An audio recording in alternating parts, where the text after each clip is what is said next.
प्रणाम दर्शक बंधु स्वागत करुच्ची आपण चैनल सिद्धांत टीवी आउर एक नूतन वीडियो को मोर प्रिय दर्शक बंधु एवं मोर सब्सक्राइबर समस्त मोर कोटि कोटि प्रणाम। चैनल को आप योग्य मन कर बहुत बहुत धन्यवाद। दर्शक बंधु ज्योतिष शास्त्र एवं वनस्पति शास्त्र अनेक गुड़े वृक्ष अच्छी जहाँ आम पे अति मंगल होता है। आज एमती एक वृक्ष आपण नहीं आसी जहाँ साधारण जो स्थान खोजे ताक मिलता है। से गछटी ना हूँ लाजकोली लता। आपण मान समस्ते देखिछंती किंतु यार उपकारिता विषय कम जानी थे। तेणु लाजकोलित लतार कौन सब कार्य अच्छी कौन सब कार्य यहाँ द्वारा कले सिद्धि होता है चलन जाना आज भिडियो। तो बंधु आपड़ जदि अनुभव करपणकर घर कौन सदस्य हो छोट पिला हो ता देहर कौन प्रकार किसी कला शक्ति आधार प्रवेश करछि बा से कौन दुष्टिर शिकार होइछि आपण से अनुभव करछन्ती नहीं मोर परिवार कौन पिलाठारे हो कि प्राप्त वयस्क व्यक्ति ठारे हो यही लक्षण देखुछन ताहले याकु अति सहजरे ए गछ माध्यम से कला शक्ति दूर करि परिबे। आपण कौन करिवे ना मौली धागा क्या कहबा जो आप नाली रस्सी जो सूता आप देखु नाली रस्सी आपण जो रस्सीटा आप देखु जिते गणेश पूजा हुए सरस्वती पूजा हुए हाथ में बांधि था आपणकर जो भाईना माने हाथ में बांधि था जो सूताटा नाली सूता को मौली सूता कही था। ये जो मौली सूताटा को आप कौन करेंगे ना जो व्यक्तिर बा जो पिला मानकर दुष्टि शक्ति अच्छी से मौली धागा को से मौली सूता को आपण 7 थर तार देहर चारिपटे बा मुंडर चारिपटे घरे नियंतु। 7 थर एमती घरे सारापर से सूताटी नहीं एक गछर शरीर गछर जो गंडी अच्छी से गछरे यहाँ बांधि दिंतु। देखु 7 थर घरे नहीं रस्सीटी आपण से गछरे बांधि दिंतु। देखिए आपण जो नकारात्मक अच्छी से पिलार कला शक्ति ता देहर अच्छी दृष्टि अच्छी से निश्चिंत भावे सेटा भल ही थाए।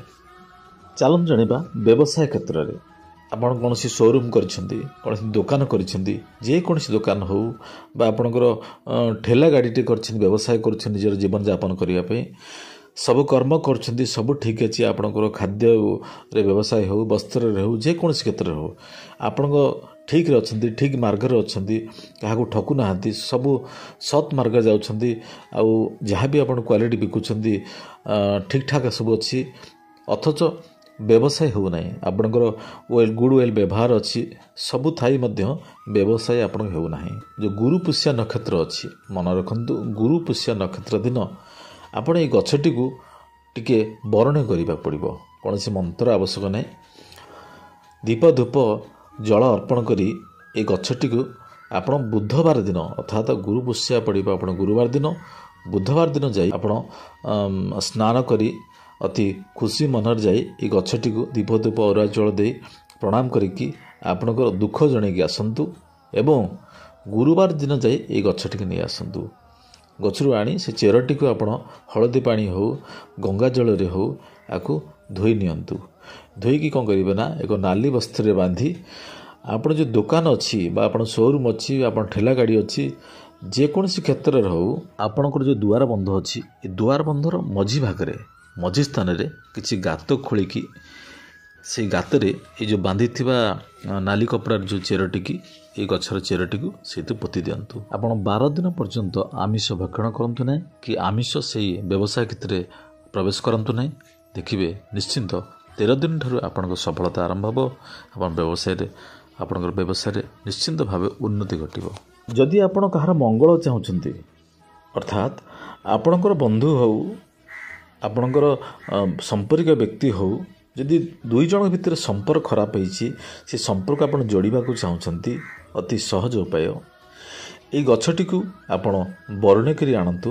मंत्र कौन से आवश्यक नहीं बरणे करी आणतु। रविवार दिन आणतु आणला पाक धोईकरी आपण कौन करेंगे ना ये गछर चेर आणतु। ये गछर चेर आनी दुई बंधु को पाखापाखि रखी से तांकर मझी भागर जो अच्छी से मझी भागर चेरटी रखी दिंतु एवं किसी कथा हुंतु किसी बांधिबा दरकार नहीं ताबिज दरकार नहीं से चेरटी की मझीरे पकईकी जो भाई पकेबे जमती से देखी न पारती एवं देखिए धीरे धीरे से चेंजेस आसता है परिवर्तन आसी थाए ଓ ସେମାନେ ସୁସମ୍ପର୍କରେ ବାନ୍ଧି ହୋଇଥାନ୍ତି, ପୁଣି ସେମାନେ ବନ୍ଧୁ ଭଳି ଚଳିଥାନ୍ତି। ଯଦି ଆପଣଙ୍କର ଧନର କିଛି ଅଭାବ ରହୁଛି, ଧନର ସମସ୍ୟା ଅଛି, ଘରେ ଯେତେ କର୍ମ କଲେ ମଧ୍ୟ ଧନ ଅଭାବ ରହୁଛି, ଧନ ଆସୁଛି କିନ୍ତୁ ତାକୁ ସଞ୍ଚୟ କରିପାରୁନାହାନ୍ତି, ପୁଣି ଆପଣଙ୍କ ଧନର ଆବଶ୍ୟକ ହେଉଛି, ଯେଉଁଟାକି ଯେତେ କଠୋର ପରିଶ୍ରମ କଲେ ମଧ୍ୟ ଧନ ରହୁନାହିଁ। କିଛି କରିବାକୁ ପଡ଼ିବ ନାହିଁ। এই ଗଛଟି ଆପଣ ନିଜ ଘରେ ଲଗାନ୍ତୁ, ମନେ ରଖନ୍ତୁ ଆପଣଙ୍କର ଗୃହରେ ଲଗାନ୍ତୁ। ଏହା ଏପରି ଏକ ଗଛ ଯାହା ଆପଣଙ୍କର ମା ଲକ୍ଷ୍ମୀଙ୍କର ଆଶୀର୍ବାଦ ରହିବ, ଘରୁ ନକାରାତ୍ମକ ଦୂର ହୋଇ ସକାରାତ୍ମକରେ ପରିଣତ ହୋଇଥାଏ। ତେଣୁ ଏଥିରେ ବାସ୍ତୁଦୋଷ ମଧ୍ୟ କଟିଥାଏ। ଆପଣଙ୍କର ଘରେ ଏକ ସକାରାତ୍ମକ ସୃଷ୍ଟି ହୋଇଥାଏ, ଧନଧାନ ଗୋପଲକ୍ଷ୍ମୀରେ ପରିଣତ ହୋଇଥାଏ ଆପଣଙ୍କର ଘର। ତେଣୁ এই ବୃକ୍ଷଟିକୁ ଆପଣ ଘରେ ଲଗାନ୍ତୁ। ଯଦି ଘରେ କୌଣସି କଳା ଶକ୍ତି ଥାଏ ମଧ୍ୟ ଏହା ଲଗାଇବା ଦ୍ୱାରା ସେ କଳା ଶକ୍ତି ଧୀରେ ଧୀରେ ସେ ଗଛ ପ୍ରତି ଆକୃଷ୍ଟ ହୋଇ ସେ ଗଛଟି ଧୀରେ ଧୀରେ ଶୁଖିବାକୁ ଲାଗିଥାଏ। ଯଦି ଏଇଭଳି ଅନୁଭବ କରୁଛନ୍ତି ଯେ ଗଛଟି ଆପଣ ଘରେ ଲଗେଇଥିଲେ ଗଛଟି ମରିଯାଉଛି, ଭଲ ଭାବନ୍ତୁ, କୌଣସି କ୍ଷତି ନୁହଁ, ଯାହାକି ଆପଣ ଘରର ସମସ୍ୟା ସିଏ ନେଇଯାଇଥାଏ। ପୁନର୍ବାର ଆହୁରି ଏକ ନୂତନ ବୃକ୍ଷ ଲଗାନ୍ତୁ। এই ଗଛର ଚେରଟି ବଶୀଭୂତ ବା ବଶୀକରଣ କାମରେ ଅତ୍ୟନ୍ତ ଆବଶ୍ୟକ ହୋଇଥାଏ।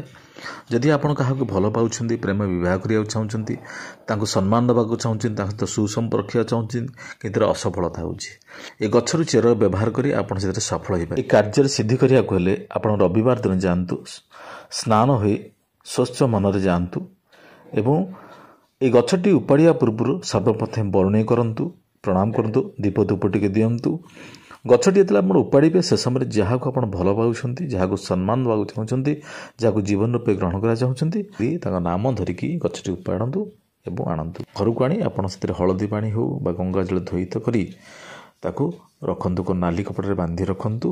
3 ଦିନ ରଖି ସାରିଲା ପରେ ଆପଣ କ'ଣ କରିବେ ନା ନାଲି ସୂତାରେ ବାନ୍ଧି ଆପଣ ଡାହାଣ ହାତ ଧାରଣ କରନ୍ତୁ। ଯଦି ଆପଣ ପୁରୁଷ ହୋଇଥିବେ, ଯଦି ନାରୀ ହେଇଥିବେ ତାହେଲେ ବାମ ହାତ ଧାରଣ କରନ୍ତୁ।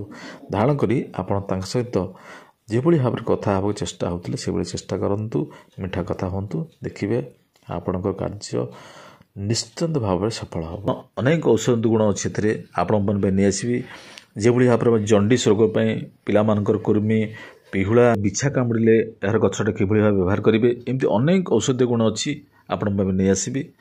ପ୍ଲିଜ୍ ଦର୍ଶକ ବନ୍ଧୁ, ଯଦି ଭିଡ଼ିଓଟି ଭଲ ଲାଗିଥିବ ଲାଇକ୍, କମେଣ୍ଟ, ସେୟାର ଏବଂ ସବସ୍କ୍ରାଇବ୍ କରିବାକୁ ଆଦୌ ଭୁଲିବେ ନାହିଁ। ଧନ୍ୟବାଦ।